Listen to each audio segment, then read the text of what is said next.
Since the dawn of humanity, we have been fascinated with the heavens. Whether it is staring up from a prehistoric fireside or searching the farthest reaches of the galaxy with powerful telescopes, we've always had the same question on our mind. Is there anything out there? This search for answers has led us to push past engineering hurdles, think outside the box, and come up with ideas of making contact with ET. Ideas like nuking the moon and setting fire to the desert.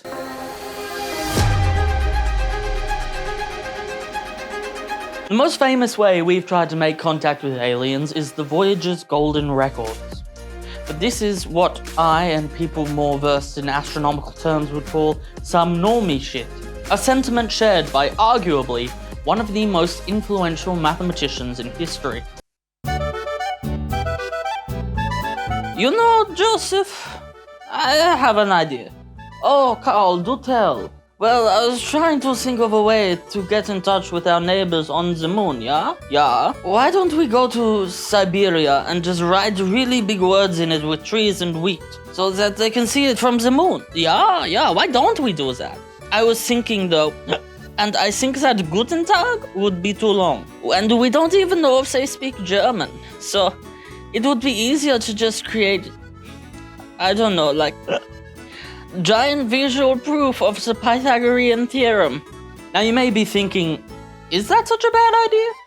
Mathematics is the one thing that we think could be understood universally by intelligent life, and wheat and trees doesn't sound that bad. So what's the issue? Well, my dear fool, the moon is very far away. Say I didn't want to write a bunch of boring mathematics and I just wanted to write the word pi. The crossbar on the H would have to be over 500 kilometers long. And it couldn't just be a single row of trees. It has to be thick. So what Gauss was actually suggesting here was covering an entire country in trees. Yeah, that's a good idea, but what if we went to Africa, right? Yeah. And we go to the Sahara, yeah. And we did some like big holes and fill them with oil, yeah. And then every night when it's dark, we light them on fire and they are nice and bright and the aliens can see it and know where we are.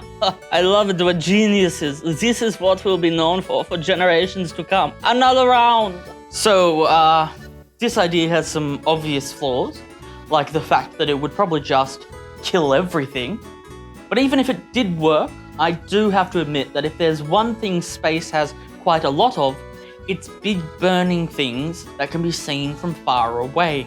So I don't think it would have made us stand out quite as much as they were hoping. Both of these ideas, quite rightly, never saw fruition. But if you thought burning big pits of oil was a bad idea, wait until you meet our next inventor. Whereas our last two had a background in mathematics and physics, this one's a poet. And one night, while looking up at the stars, he saw something that would change his life forever. Also, side note, I did not mean for this to be just a bunch of silly accents, but now I've started it, I kind of feel like I can't stop. Sorry in advance. Pierre, come quick! What is it? There are lights shining on the surface of Mars. It must be cities, Pierre. Oh, no. I heard about it. This is clouds catching this. They're right there, Pierre. I can almost taste them. Cities full of Martian, alien life. We must send them a message so they know we are here. No, Charles, really, it is just... Wake the ministers! We must make a giant beam of fire. Charles believed that if the Eiffel Tower was covered in mirrors, it could reflect sunlight into such a powerful beam that it could carve messages into the Martian surface. So you think there are cities on Mars? Oui. You think there are cities on Mars, so you want us to build a giant weapon capable of burning sand and dirt from millions of kilometers away?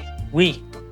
And you think the Martians will see this as a form of communication and not a declaration of war? Oui. Let me show you how this would go.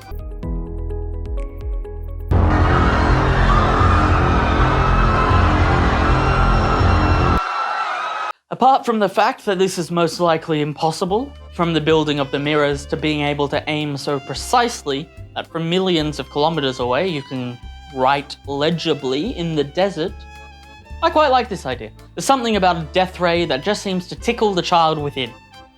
I didn't mean it to sound like that. Now, from a form of communication that could be perceived as a deadly weapon, to the use of a deadly weapon that could be perceived as communication.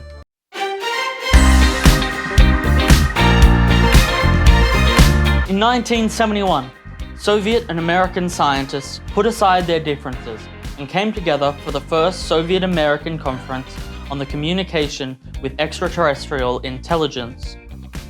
Did that in one take, no one can say otherwise. Because of this conference, 5 research directions were set for the future of scouring the stars for extraterrestrial life. But that's some nerd shit. We want to hear what one man has to say. Hi everyone, I'm James Elliott, and I'm an astronomer. Hi James. I have an idea. I propose that we just get rid of all our nukes. What if we didn't have to fear nuclear annihilation with every change of the head of state? What if instead we took all our nukes and put them somewhere safe where no one could mess with them, and maybe blew them up? Interesting. Okay, I know it sounds crazy, but if we put all the nukes on the dark side of the moon and blew them up, the X-rays caused from the explosion would travel 10 times the distance of Pluto to the sun. We're just not sure, James. We do love the threat of nuclear annihilation hanging over our heads. What if we send cats as our envoys to other stars? You're going places. There's no proof that the cat guy was high as hell when he suggested that, but it was the 70s, so do with that what you will. So the next time a billionaire sends a car into space for no fucking reason, just remember that we humans have always been this way.